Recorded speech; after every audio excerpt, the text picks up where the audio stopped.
It's a great honor and a privilege to be here today at this august forum. And my name is Michael Swain. I'm the executive director of a religious freedom legal advocacy group known as 4SA Freedom of Religion South Africa. And I will do my best in the brief time to give a perspective, because religious freedom obviously is a foundational human right. It's not simply a right that gives you the right to pray or to preach or to teach or believe, or just in your mosque or your temple or your home. It's very much inherent to a person's human dignity. It's very much a part of who you are as a human being, and therefore very much critical to the peace and the prosperity and the unity of society. The level to which we understand and respect the right to freedom of religion is, in a very real sense, a litmus test of society. One of the things that is a challenge in Africa, and many African nations are grappling with this, is whether or not to regulate religion, whether the state should actually intervene and regulate religion. But from a religious freedom point of view, this is absolutely contrary to the right to religious freedom, which is protected, of course, by many international treaties and protocols. It is actually, interestingly enough, a key litmus test or an indicator of the health of the relationship between government and its citizens. And what you see in some totalitarian type states is there is a move to suppress religious freedom, because the religious freedom and the ability of religious leaders to speak truth to power, to challenge perhaps some of the things that are not right in society, is absolutely critical to the maintenance of the democratic processes of a society. And therefore, of course, the more free the religious sector is, the more democratic, because it's a basket of human rights. It's conscience, thought, belief, opinion, association, assembly, it's parental rights, and very much it is the right to be able to express your views without fear of sanction by the state or anyone else.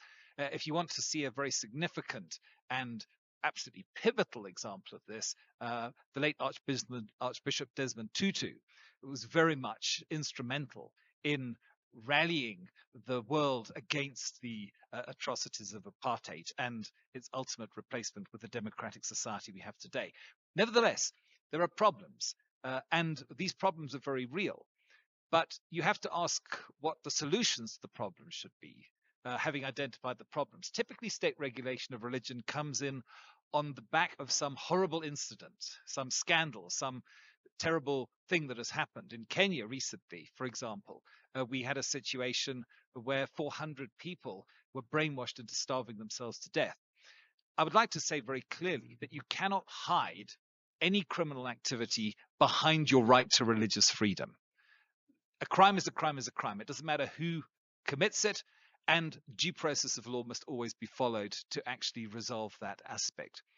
But that said, you cannot equally not enforce laws and then somehow think that putting some regulation of religion is going to make everything be hunky-dory and it's all going to go away. That doesn't happen. The problem is often the non-enforcement of existing laws.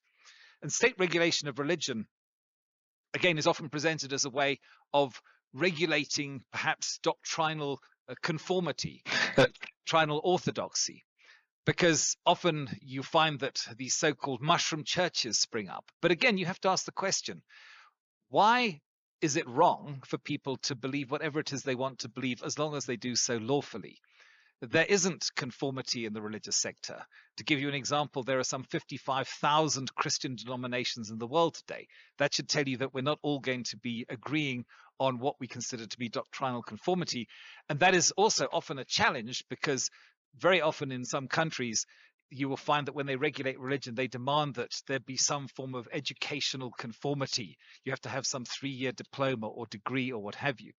But by that qualification, by the way, the 12 apostles that Jesus appointed would not have been eligible to have served in that role, because they were considered to be ignorant and unlearned by the religious sector of their day.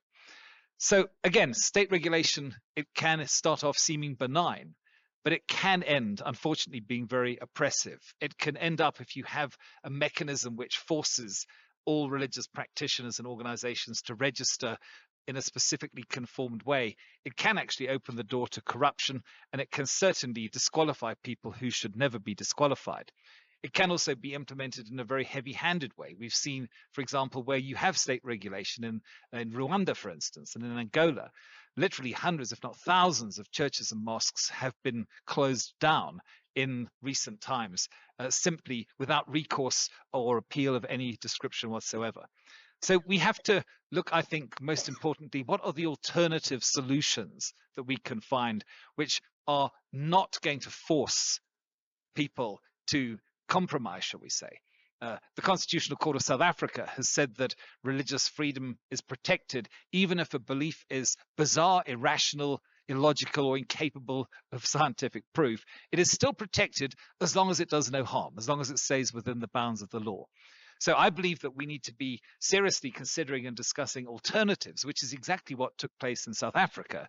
And I believe we have a lot to learn from the South African experience of how we can solve the issues, resolve the issues, find solutions to the issues without actually forcing some form of conformity and some form of, let's say, official control by the state of the religious sector. Because when you have the state controlling the religious sector, you've effectively ended religious freedom.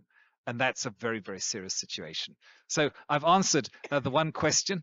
I have a further point that I was going to raise about parental rights, which I think is equally important, but perhaps we can leave that for the later discussion. Thank you.